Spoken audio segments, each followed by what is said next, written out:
Hello?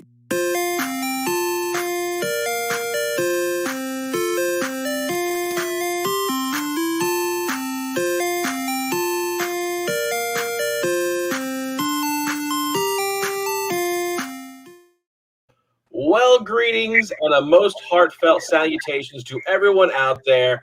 Welcome to another episode of I Stream, You Stream, right here on the New York Nerd Show. I am Lord Cash, being joined by Bitterritz and all that Pat. How goes y'all? Good, y'all. Yeah, well, it's today. Florida, Southern. It worked, right? It is true. It is true.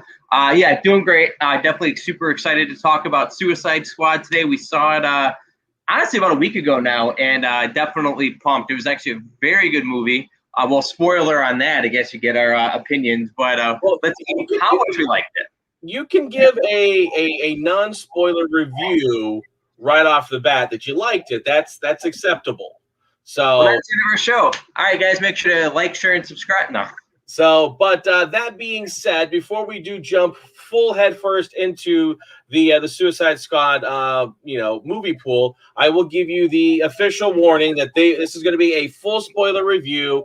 We are going to be talking about everything that happens in this movie. So, if you have not seen it in theaters or over on HBO Max, definitely go check that out. You have been warned. So, that being said, oh my gosh, John Cena dies. Well, or does he? Well, here's the thing. The movie is called The Suicide Squad. Pretty much, that's kind of the role that they say they're going into. Everyone dies. I know that little sidebar that Peacemaker is supposed to be getting his own series. Right. I don't know if this is a before he gets captured type of thing, or some of these other missions that Amanda Waller goes on. But pretty much everybody in this movie dies. There's like a small handful that don't die on this movie. Main characters, basically. Right. So, but it is called the Suicide Squad. They're pretty much going in knowing that they're going to potentially die in this movie. And an interesting timing that connects to this, I've been playing the Batman Telltale series on the PlayStation 4. Great game if you have not played it yet. But the bottom line is that Amanda Waller's character is in that as well. And instead of like injecting the quote suicide chip or whatever, they actually the characters get like a little collar around their neck that basically does the same thing. So when I was playing that, I didn't know that she was in it, and I'm like, oh, that's kind of fitting to have it right now, more or less. Very cool. Now, one of the things that really drew a lot of people into this movie was the fact that it had such a star-studded cast members. Well, and directors-wise, too, because was it Peter Gunn, I believe, who's also the director of Guardians of the Galaxy, so he's also in there as well. James Gunn? Peter, James, whatever. I'm sure his brother was in there, too. Yeah, he actually, and of course, now that you've just said it, Sean Gunn, he plays the Weasel. That's kind of random. And are they actually related? Yeah, they're brothers. That's a star-studded role right there. Yes, exactly. And he did not end up dying, so good for him. But maybe he will have his own sideshow series. Yeah, pretty much right off the bat, they jump out of the plane. I love the line. Did anybody check to see if Weasel could swim? Right. Yeah. And pretty much he kind of, drowns. And so that's at the very beginning of the movie. He's out cold. And then at the very, very end of the movie, after everything is all said and done, he coughs up the water and goes, "Where did we go?" And like scurries away. He was creepy looking, so I didn't mind that he was gone very early on. Especially when he's like licking the wall, the window. Well, snozberries taste like snozberries. Who is the King of Staten Island? Oh, Pete Davidson. So he, all that Pat was like, oh, I didn't know he was in this, and then he's gone in like 5 seconds. But then they do like like a flashback. A flashback, thank you. So he was in it for longer, but I was like, oh, that was short lived, but good for him getting into DC movie. Yeah. Yeah, I'm actually trying to find like the big poster that has like all of their names on it. I'm having a hard time finding it, but yeah, he was Blackguard in the movie. So you just had Jai Courtney. You had, I can't remember the guy who plays Polka Dot Man, but he's in the Ant-Man MCU part.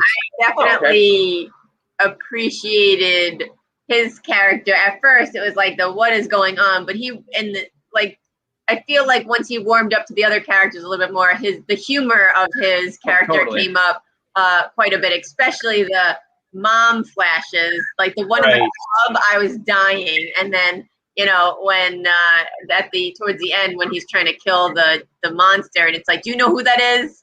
It's your mom. Mom. I did not see it coming that he was going to get killed. Gonna be honest. Well, on his only image on the trailer is just before he dies. Really, it's like when he goes, "I'm a superhero," and in the real movie, just right when he gets smashed. Yes. But that was one of his main lines of the movie, so that's what they showed in the trailers. He was an odd fellow, but obviously had a tough life. It sounds like the intertwining though with the humor does kind of help divide the movie between all the graphic killing in it. So it's like anytime you think it's too serious, all of a sudden that happens. Yeah, I mean, I feel like it's a graphic killing, but in addition to that, they all have had a crappy life experience in some sense, which typically is what caused them to be these villains. So I think it's nice that they all, in some context, I guess, have agreed to I guess the ones that made it past the beach are doing the right thing and kind of are able to kind of change their story around to be the heroes. So that was nice, but you obviously get a lot of insight on their background for a lot of them. And then it's like their fate has not been kind to all of them, but it made them who they were. Right. Well, and that's, because of said, instances, that's probably why they are in prison, because of their special skills that they have is why Amanda Waller wants them for these missions that she's sending them on. And you mentioned like the beach, that kind of threw me off because I was I saw the whole list and I'm like, okay, John Cena's not here. What that was the one that I could not see at the beginning of the movie. And then of course, Pete Davidson's character runs out there and goes, "Hey guys, I brought them here like I said I would." And then, they started opening fire. Everybody gets shot and killed pretty much. And I go, what's going on here? And then they're like, 3 days earlier, they did a lot of little time jumping in this movie, which I was okay with. Normally, like when they do stuff like that, it's like, okay, wait, what's going on here? What's going on? But it was like too, because they cleared out so many characters. It wasn't quite as confusing as it could have been if I guess more had been there. But yeah, definitely they're great. I think with the humor as well, with just throughout the whole thing, like you said, like the very first portion, everything that was happening, I think both of us were exactly like you said. What is going on? Like, what's happening right now? Everybody just died. Like, where are we going? Like, you agree that the best character was the King Shark? Yes, King Shark was great. And the bird, get off the comms.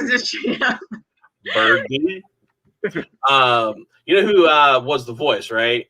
I was shocked. Like when I saw Stallone's name in the credits, I'm like, Stallone's in this? I told him at the beginning, I was like, I bet you that this is like Groot. It's like a well-known guy, but I didn't know who it was. Like it was when the movie started, so I wasn't gonna look. But yeah, I was like, I bet you that's gonna be somebody that is known. If you think about it, all the people, okay, you've got James Gunn directing this, right? So all the people that he's got Michael Rooker, he's got his brother Sean, he's got Sylvester Stallone, you've got Nathan Fillion. You've got all these people that he's worked with, and not only just the Guardians of the Galaxy movies, but he's worked with Nathan on a couple other things as well. But he's definitely bringing in his people to help work on the movies with them.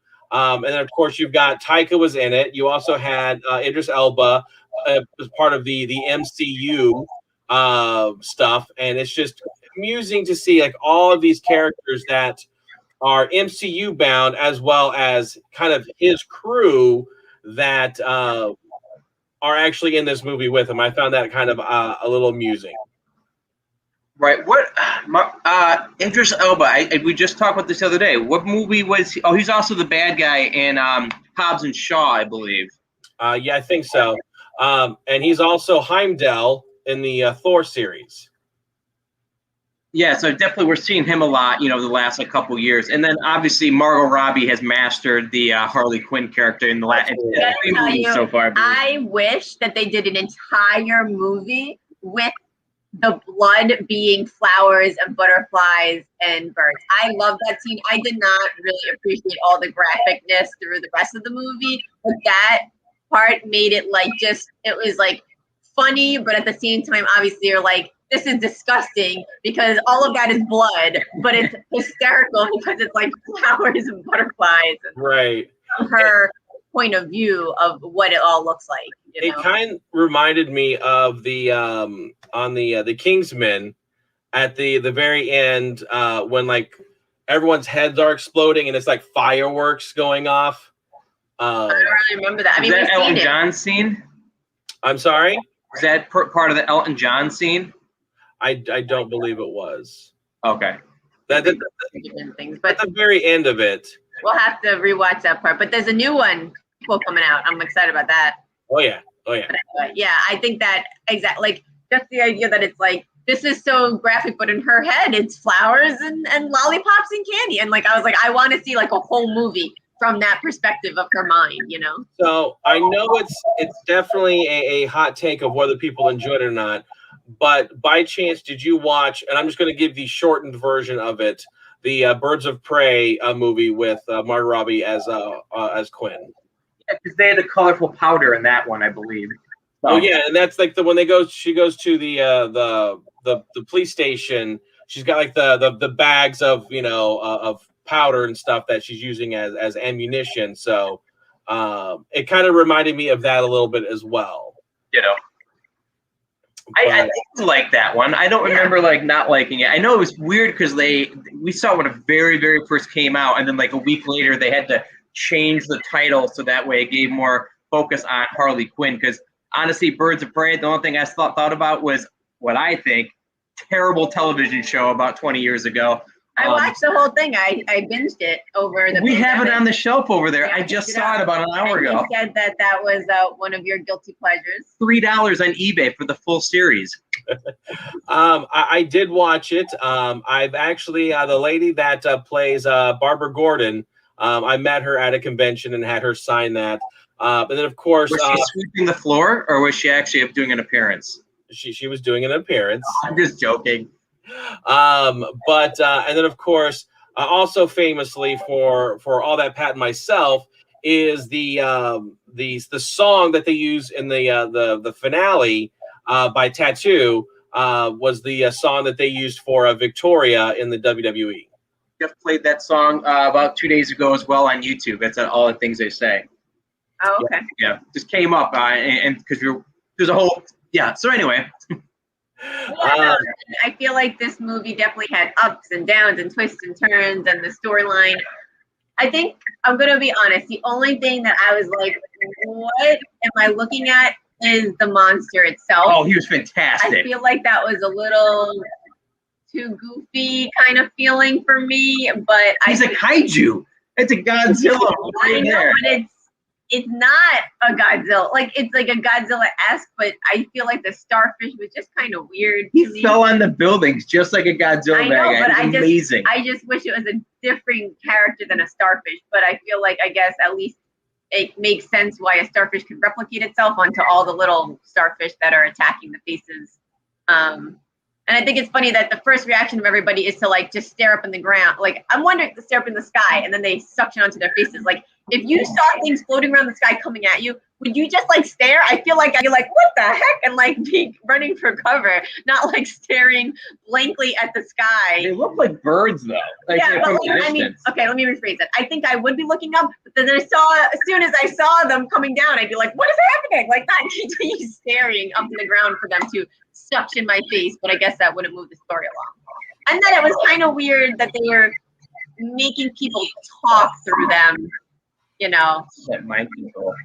It makes like I'm somewhat familiar with Starro, so I'm at least it made sense to some degree, but yeah, comic. So to me, it was like very odd and out there. But I knew his existence, but I can't even pretend to say I knew much about it. I just knew him from like encyclopedias and trading cards. The one thing that I thought was very fitting, and I don't see a lot of people talking about, was at the very end, they defeat Starro. Again, we gave you the spoiler. The idea is the last thing Starro says, I'm paraphrasing, was like, I was so much happier when I was home in the sky. And that shows... Like, wait, I was happy just staring up at the stars in space. Yeah, and so that shows... we did it to ourselves. Go ahead, sorry. Yeah, no, you're fine. That shows you that this villain really was not a bad character. He got... He was kidnapped. And that's the idea we talk about with villains in any kind of movie or comic or whatever it might be, is that they do things because they feel they're doing the right thing, and or because they feel like they have to. And because just like the he was being experimented on and tested on. I mean, that is obviously an issue in itself. Of it wasn't like he came to Earth on his own and started attacking people. He was captured and brought into a spacecraft. Yeah, it's almost tragic. Yeah. Which is like, the movie is funny, and like I'm not trying to get deep on it myself, but it was just kind of it was interesting takeaway from the movie. I feel like every character you felt emotion for, which I think makes a better movie. Like even the bad guys you feel kind of bad for. I think that is that brings it to a new level than just comedy slapstick kind of movie. I also jumping a little bit, but the character for John Cena definitely kind of gives me the feeling of that The Boys show, where it's like they're doing what they think is right or what they want to do just without thought of consequences. I don't know. Homelander's character initially. Have you seen that, Lord Cash, The Boys? Oh, The Boys, on Amazon Video. Yeah, I'm watching that. Are just doing whatever the heck they want. I feel like Cena was 100% from that show. John Cena's character really was like, I'm here to protect the U.S. basically and the government and keep peace for the government, and what their vision of peace is the only vision he has, and it's like nothing else. He's very streamlined in his thinking, and it's like he doesn't care who gets in the way, friend or foe or anybody, citizens. I mean, that really made me think of that character. Yeah. Basically, he's out there to keep the peace and whatnot. So that's his name. But like, even though I'm kind of curious maybe they did see it in the movie. Did they say why he ended up in jail? I don't think they did his character. They said a couple other ones, but not him. I don't think. Like, I almost wonder if he really was in jail, or they kind of pulled him, because obviously they're going to use him for these side missions later, because he'll do whatever they tell him to do. Is almost what it seemed like. Because he obviously turned on everybody that felt that the video should be shared and what have you. And Waller comes across as a good guy in the beginning, and you see that she's like wrong in some ways depending on the angle. And I mentioned the Batman game earlier. That really did affect the choices I made in the game, because you could choose on Batman Telltale whether you want to basically work with her or kind of go against her. And actually going against her simply because of what I saw in this movie. So it's that viewpoint of what's right and what's wrong. Right, she'll get the job done no matter who she kind of messes with. Same thing with Cena's character, Yeah. And you kind of get that from the first movie as well, that she's not the best nice person in the world. I wonder if this movie is considered canon 100% to that series. I mean, because it is a different director. It was I don't know, almost like a reboot, but also like a sequel. Like, I don't know how much the two Suicide Squad movies really do connect, because it is a full different cast other than Margot Robbie. So I think Jai Courtney was Rick Flag in the first one as well. So here's my thing. DC, there is no DCEU, as they call it. There is no cinematic universe they have, because they are so messed up when it comes to their cinematic universe that they have. It's there is no continuity.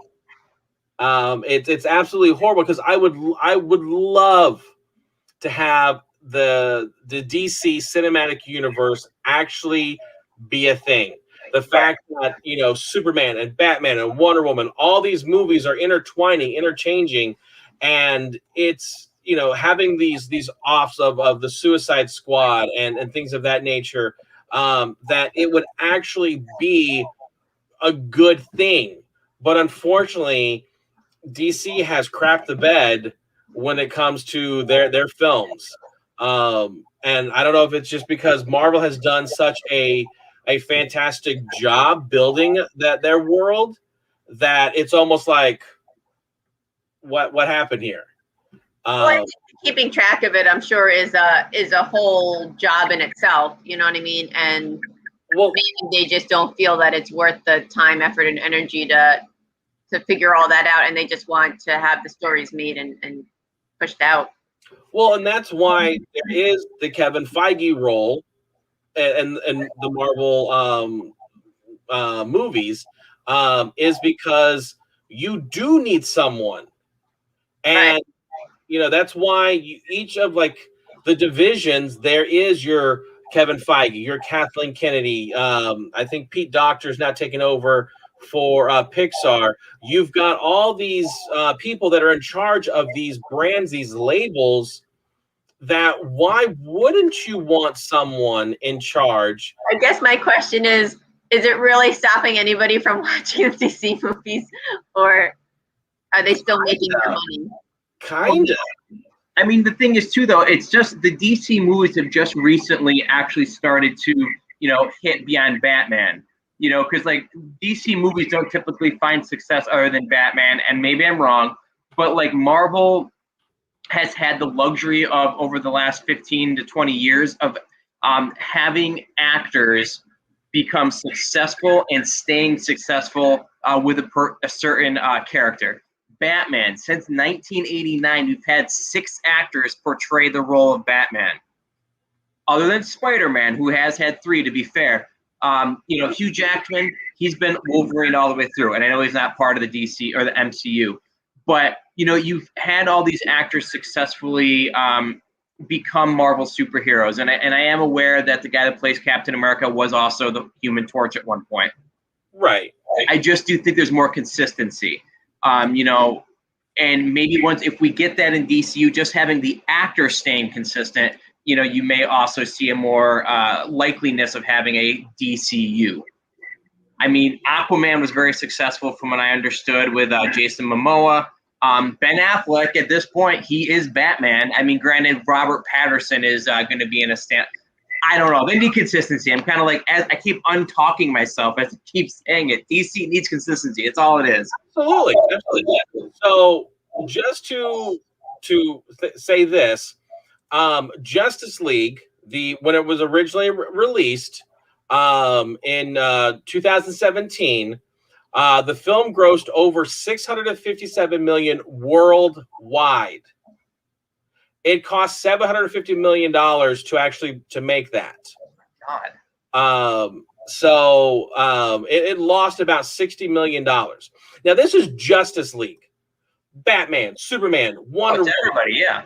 This should have been a $2 billion movie easily. Based on. Did we see that in theaters? Not in theaters. We watched it during the pandemic, and then we watched the newer one. Yeah, I know we watched the newer one. I wonder how Wonder Woman and Aquaman have done, comparatively, because obviously the budget's not nearly as high because they're not paying as many actors.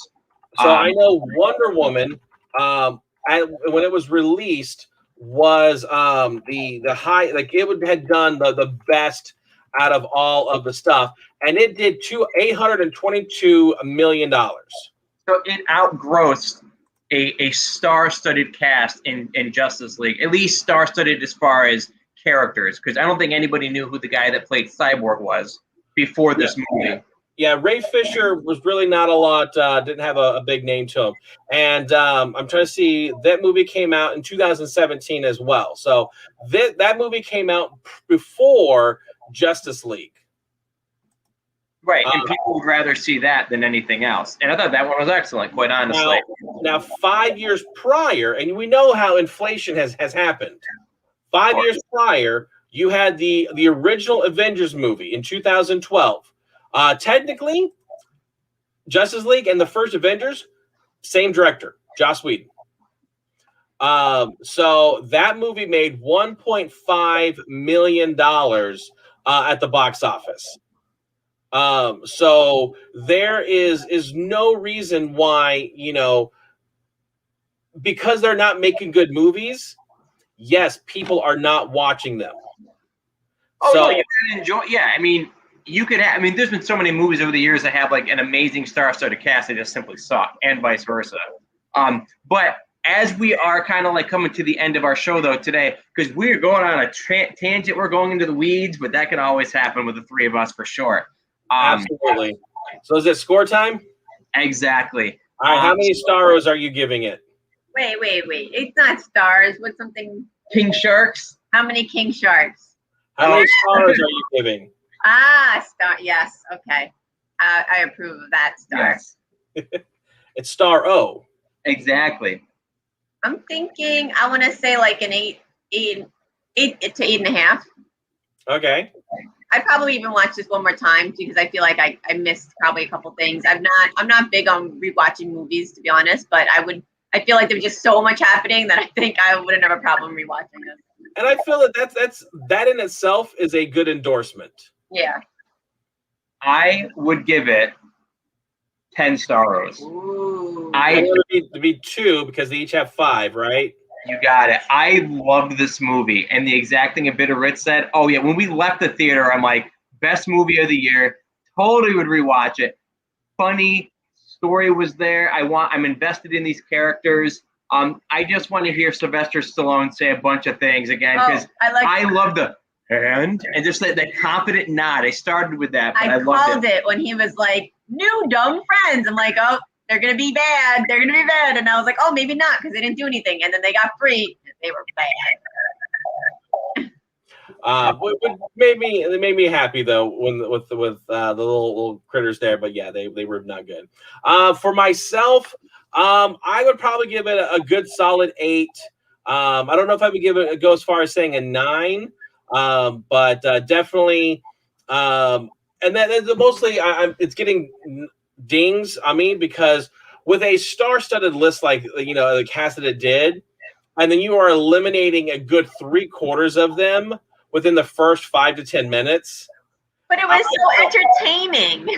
I felt that was kind of a letdown, a misdraw. I know we've got some of them, get a little bit of a little extra screen time when they do the previously on 3 days late beforehand. But yeah, it's a good solid 8. I would definitely catch this again. I definitely say it's twice as good as the original Suicide Squad. At least in that opinion. So, yeah, solid 8, hands down. It's on HBO Max, so you guys can go watch it now that you've watched it in the theater. Go watch it at home. Enjoy, thing of popcorn if that's your deal. We did it for Pizza Movie Night a couple nights ago, so we had everyone home watching it. So it was good. I enjoyed it. So.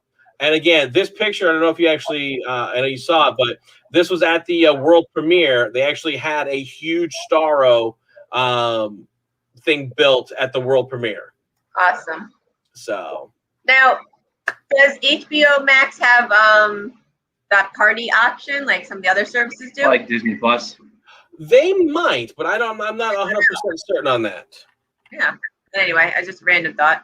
But otherwise, maybe we could get together and rewatch it one more time. I know you love rewatching your movies. That I do, and especially because again, it's that whole camaraderie and watching it with people. Right, for sure. So I'm looking at here. What is this? Is that a trailer? Yep, that's the trailer. I was looking actually on the thing. If it actually had, I don't think it does, but okay. Who knows? I figured I'd ask. All right. Yeah.